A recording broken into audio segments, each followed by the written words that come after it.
Hello students, welcome to my channel. So students, आज की video में हम डिस्कस करेंगे critical appreciation of Sir Roger at church. Sir Roger at church Joseph Addison का एक बहुत ही फेमस एसे है और BA first semester English literature के सिलेबस में भी ये इंक्लूड है। तो मैंने इस एसे को कंप्लीट करवा दिया है। सर रॉजर जो है, इस एसे के अंदर एक पर्सन है, एक व्यक्ति है जो बहुत अच्छे हैं, रिलीजियस मैन हैं। तो इनका कैरेक्टर स्केच मैंने करवा दिया है, जो कि वो भी एग्जाम में पूछता है और क्रिटिकल एप्रिसिएशन भी पूछता है एग्जाम में। और इस पर मुझे कमेंट भी आया था कि मैम आप इसको करवा दीजिए। तो आज हम इसी के बारे में पूरा डिस्कस करेंगे कि क्रिटिकल एप्रिसिएशन क्या है सर रॉजर एडचर्च का, और अगर आपके एग्जाम में ये क्वेश्चन पूछ दे तो आप किस तरह से लिखेंगे। तो सबसे पहले हम थोड़ा सा ऑथर के बारे में जानते हैं। इंट्रोडक्शन ऑफ ऑथर, आप इस तरह से हेडिंग डालिएगा। Joseph Addison was an essayist, poet, playwright and politician. देखिए, जोसेफ एडिशन जिन्होंने इस एसे को लिखा है वो एक एसेइस्ट थे, इंग्लिश एसेइस्ट थे, पोएट थे, प्लेराइट थे एंड पॉलिटिशियन भी थे। He was born on May 1st, 1672 in Milston, United Kingdom. ये 1 मई 1672 को यूनाइटेड किंगडम में इनका बॉर्न हुआ था और इनकी मृत्यु देखिए 17 जून 1719 में केनिंगस्ट्रॉन्ग, लंदन, यूनाइटेड किंगडम में हुआ था। देखिए, आपको इंग्लिश लिटरेचर में जहाँ जोसेफ एडिशन का नाम देखने को मिलेगा, वहीं पर आपको एक और नाम देखने को मिलता है, रिचर्ड स्टील। तो रिचर्ड स्टील जो थे वो जोसेफ एडिशन के बेस्ट फ्रेंड थे। तो देखिए, his great friend was Richard Steele, who also a leading contributor in this एसे। ये जो एसे है सर रॉजर एडचर्च, इस एसे में जोसेफ एडिशन के साथ रिचर्ड स्टील ने भी अपना कंट्रीब्यूशन दिया है। He had great contribution of the periodicals the Tatler and the Spectator. देखिए, जोसेफ एडिशन एंड उनके फ्रेंड रिचर्ड स्टील, ये दोनों ही एक जो एसे होता है ना, पीरियोडिकल एसे, तो उसका उन्होंने फाउंड किया था, उसके फाउंडर थे। जैसे कि देखिए, एक पीरियोडिकल एसे है the Tatler and the Spectator, इसके फाउंडर थे ये दोनों, Richard Steele and Joseph Addison. अब हम देखेंगे critical appreciation. The essay Sir Roger at church was written by Joseph Addison in 1711। देखिए, ये एसे जोसेफ एडिशन के द्वारा 1711 ईस्वी में लिखा गया था। The essay was published in the Spectator. देखिए, जो इस द स्पेक्टेटर थी उसी में ये एसे पब्लिश्ड हुआ था। The essay Sir Roger at church deals with Sir Roger musings on church and the 7th day of week, Sunday. देखिए, ये जो एसे है सर रॉजर एडचर्च, ये किस चीज पर डील करता है, यानी इस चीज में किस चीज का जोसेफ एडिशन ने वर्णन किया है। जैसे सर रॉजर जो इसमें एक पर्सन है, बहुत ही अच्छे इंसान है ये, वो चर्च में जाते हैं और चर्च को बहुत अच्छा बनाते हैं और अपना सारा टाइम चर्च को देते हैं और लोगों को चर्च की तरफ बुलाते हैं प्रेयर करने के लिए। और 7th day of week, Sunday, यानी कि हफ्ते का जो 7वां दिन है संडे। तो इस हिस्से में उन्होंने संडे की खासियत को बताया है, जैसे कि संडे के दिन ही लोग फ्री होते हैं, इन सब चीजों के बारे में उन्होंने बताया है। आगे हम इससे में पढ़ते हैं। तो आइए देखते हैं। In the beginning of the essay के शुरुआत में author tells about village and tells about the importance of Sunday in that village. देखिए, ये एसे शुरू जब होता है तो वो यहाँ पर ऑथर जो है एडिशन, वो एक गांव के बारे में वर्णन करते हैं और बताते हैं कि उस गांव में संडे की क्या इम्पोर्टेंस है। तो and also tells about sir Roger, और संडे की खासियत के बारे में बताकर वो उस गांव के एक लैंडलॉर्ड के बारे में बताते हैं जिनका नाम रॉजर है, सर रॉजर। तो उनके बारे में भी वो बताते हैं और इनके पूरे कैरेक्टर के बारे में बताते हैं कि क्या क्या चीज़ें ये चर्च के लिए करते हैं और लोगों को ये किस तरह से चर्च की तरफ खींचते हैं, गॉड की तरफ खींचते हैं, ताकि लोग चर्च में आए और गॉड की प्रेयर करें। Sir Roger aimed at a reform in the attendance at church. देखिए, सर रॉजर का जो मेन उद्देश्य था वो ये था कि जो लोग चर्च में नहीं आते, देखिए जिस गांव का ये वर्णन कर रहे हैं ऑथर, तो उस गांव के लोग सिर्फ संडे के दिन ही मतलब चर्च में जाया करते थे, ऐसे पूरी वीक वो चर्च में जाते ही नहीं थे। तो जब सर रॉजर ने ये देखा तो उन्होंने उस दशा को सुधारने की कोशिश की और उन्होंने क्या किया कि मतलब कि चर्च में लोगों की अटेंडेंस को बढ़ाने का काम किया, ताकि लोग हर हफ्ते के पूरे दिन चर्च में आए और प्रेयर करें। He desires peaceful relation between the squire and the person in a village to ensure good attendance at church and improvement of the faith of people।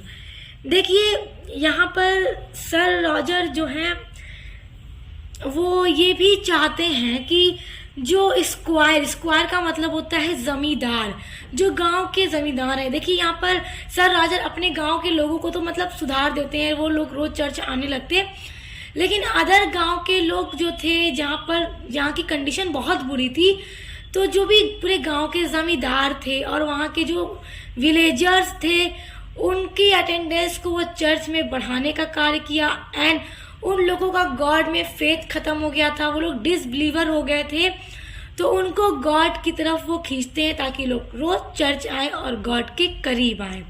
तो इन्हीं सब चीज़ों के बारे में इस एस्से में बताया गया है। तो देखिए ये जो पैरा मैंने बताया ये पूरा एस्से के बारे में है कि मतलब इस एस्से में किन किन चीज़ों का वर्णन किया है जोसेफ एडिशन ने। अब हम देखेंगे किस तरह से स्टार्ट होगा आपका क्रिटिकल एप्रिसिएशन, मगर एग्जाम में आपको ये पूरा लिखना होगा। Addition begins the essay by saying that the observance of Sunday as a holy day keeps mankind civilized and polished। देखिए जोसेफ एडिशन एस्से की शुरुआत करते हुए ये कहते हैं कि जो संडे है उस गांव के लोगों के लिए एक हॉलीडे होता है, और इस संडे के दिन हर कोई फ्रेश होता है और ये मैनकाइंड को सिविलाइज्ड एंड पॉलिश्ड करता है। Sunday is celebrated as a festival in village, और उस गांव में संडे को एक त्योहार के रूप में मनाया जाता है। This is the only day when the people of the village forget their selfishness and attend the church. और पूरे हफ्ते में सिर्फ संडे ही वो एक दिन है जिस दिन इस पूरे गांव के लोग अपनी सेल्फिशनेस को, यानी कि जो उनके अंदर घमंड है, उन सभी को सिर्फ संडे के दिन भूल जाते हैं और गांव के सभी लोग चर्च में जाते हैं प्रेयर करने के लिए।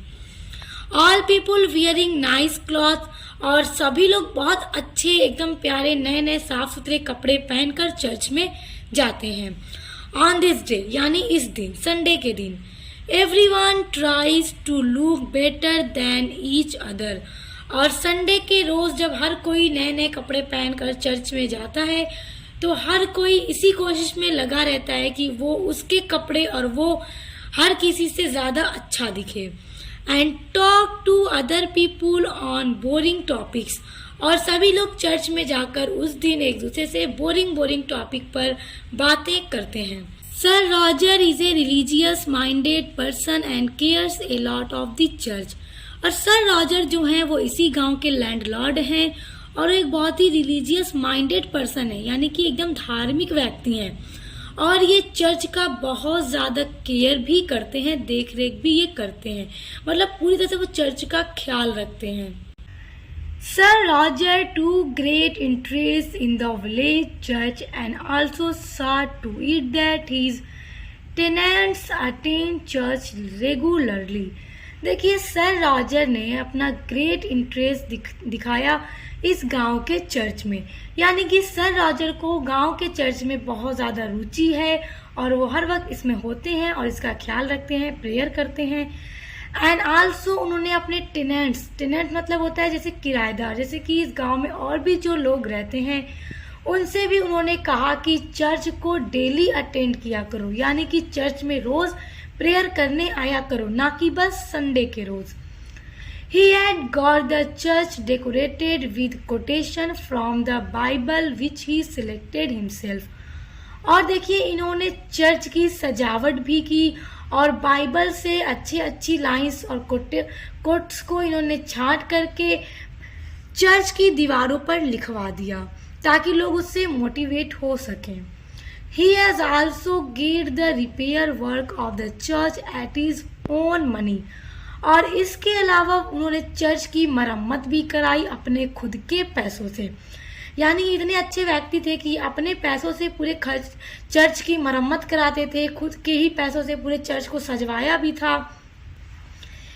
He has gifted the parishioners a seat to sit and the Bible for prayers।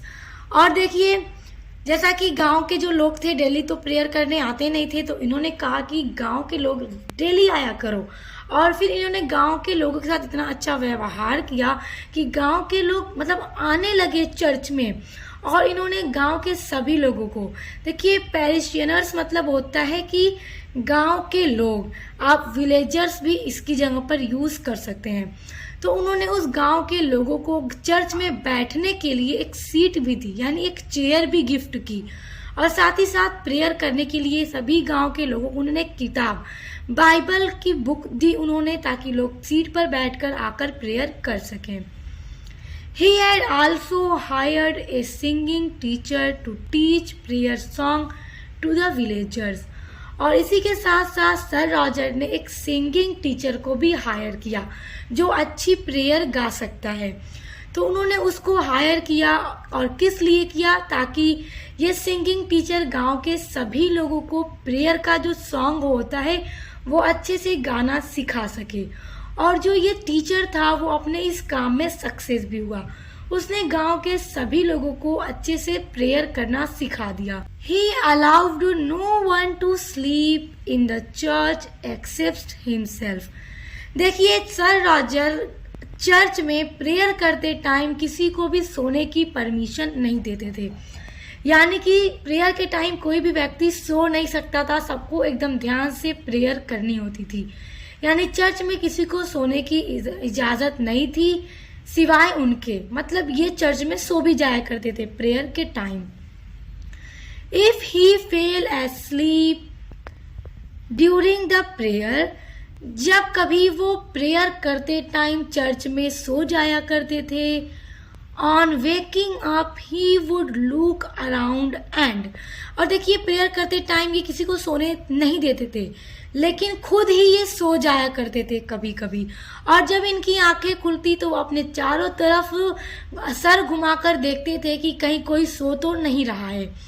And if he found anyone dosing of, और अगर किसी को भी वो सोते हुए पाते या उगते हुए पाते, डोजिंग ऑफ का मतलब होता है उगते हुए, तो अगर किसी को भी ये देख लेते कि कोई सो रहा है या उग रहा है, सो इमीडिएटली ही send his servant to wake him up.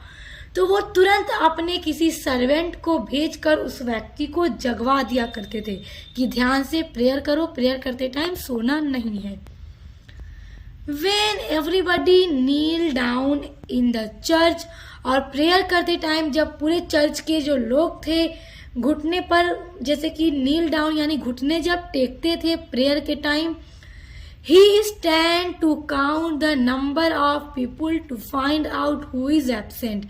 तो जब सभी लोग घुटने टेकते थे तो उस टाइम सर रॉजर घुटने नहीं टेकते, बल्कि खड़े होकर सभी आदमियों को, चर्च में जो लोग भी प्रेयर करने आए हुए हैं उनको गिनने लगते थे, काउंट करने लगते थे कि कौन कौन आज आया है और कौन कौन आज नहीं आया है। तो वो ऐसा इसलिए करते थे ताकि फिर उनसे कह सके कि एब्सेंट मत हुआ करो, प्रेयर हर रोज करना है। तो इस एस्से में, सर रॉजर एट चर्च, इस एस्से में जोसेफ एडिसन जो राइटर है इस एस्से के, उन्होंने सबसे पहले मतलब उस गांव के संडे के बारे में बताया कि संडे को उस गांव के लोग एक फेस्टिवल की तरह मनाते हैं और कभी चर्च नहीं जाते, बस संडे में एक संडे के रोज जाते हैं। तो सर रॉजर सभी लोगों की इस हैबिट को एकदम सुधार देते हैं। फिर इस गांव का हर इंसान डेली चर्च जाता था और डेली प्रेयर करता था। उसके बाद एंड में वो क्या कहते हैं, जोसेफ एडिसन क्या लिखते हैं, देखिए। Sir Roger and his chaplain had a perfect understanding between each other. देखिए, चैपलेन मतलब होता है क्लर्जीमैन, जो चर्च में पादरी होता है। तो सर रॉजर और उनके चैपलेन में बहुत अच्छी अंडरस्टैंडिंग थी और ये दोनों एक दूसरे की बातों को अच्छे से समझते थे। और सर रॉजर चैपलेन को मतलब मनी भी देते थे। In the end of essay, author describing about the squire of next village and his relationship with the church. अब essay के end में author ये वर्णन करते हैं कि square of next village, square मतलब होता है जमींदार दूसरे गांव के, यानी जिस गांव में सर रॉजर थे उस गांव के लोग तो एकदम अच्छे हो गए, चर्च जाने लगे, लेकिन जो आसपास के गांव थे वहां की कंडीशन अच्छी नहीं थी। वहां के जो जमींदार थे वो कभी भी प्रेयर नहीं जाते थे, उनका जो रिलेशनशिप था चर्च के साथ वो बिल्कुल भी अच्छा नहीं था। There relation is not good, यानी वो कभी चर्च में जाते ही नहीं थे। Squire does not come to church. The parishioners were encouraged not to pay their dues to the upkeep of the clergyman. और देखिए यहाँ के जब जमींदार ही नहीं जाते थे कभी चर्च में, तो फिर वहाँ के उस गांव के जो आम लोग थे वो भी कभी चर्च में नहीं जाते थे। अपर क्लास के लोग को देखकर ही जो लो क्लास के लोग होते थे वही काम करते थे कि वो चर्च में जब नहीं जाते तो हम क्यों जाएं, तो इसी वजह से वहाँ की कंडीशन अच्छी नहीं थी। और यहाँ तक कि उस गांव के लोगों को इनकरेज यानी प्रोत्साहित किया जाता था not to pay their dues to the upkeep of the clergyman, यानी जो चर्च में पादरी क्लर्जी मैन होते थे तो उस गांव के लोगों से कहा जाता था कि कभी भी उनको आपको उनके पैसे नहीं देने हैं, जो उनकी मनी होती थी उनको नहीं देने देते थे, यानी कोई कंट्रीब्यूशन उस गांव के जमींदार नहीं करने देते थे, न खुद करते थे न गांव के लोगों को करने को देते थे, बल्कि सर रॉजर अपने जो उनके गांव में जो क्लर्जी मैन थे उनको वो मनी भी देते थे और उनके साथ उनकी अच्छी अंडरस्टैंडिंग भी थी, बल्कि अदर गांव में ऐसा नहीं था। The author uses Sir Roger as a symbol for the other landlord. और इस एस्से में ऑथर ने सर रॉजर को एक सिंबल के रूप में यूज किया है अदर विलेज के लैंडलॉर्ड के लिए, ताकि वो उनसे कुछ सीख सकें। तो ये है critical appreciation of the Sir Roger at church. Exam में आपको इसी तरह से लिखना होगा, तो आप चाहें तो इसका स्क्रीनशॉट कर सकते हैं। ये नोट्स आपके लिए ही तैयार किया है मैंने, तो आई होप आपको बहुत अच्छे से समझ में आ गया होगा। सो स्टूडेंट्स, इसके अलावा अगर आप अपने बीए फर्स्ट सेमेस्टर में सोशियोलॉजी पढ़ते हैं या फिजिकल ज्योग्राफी पढ़ते हैं या एजुकेशन पढ़ते हैं या फिर प्राचीन इतिहास पढ़ते हैं, कोई भी सब्जेक्ट आप पढ़ते हैं तो उसके लिए आप मेरे चैनल पर विजिट कीजिए। पॉलिटिकल साइंस भी अगर आप पढ़ते हैं फर्स्ट सेमेस्टर में तो सभी सब्जेक्ट की क्लास हो रही है एनपी 2020 के अकॉर्डिंग नए सिलेबस की, और सभी पूरे नोट्स भी आपको आपके यूनिट्स जो है 1 से लेकर 8 तक प्रोवाइड किया जा रहा है।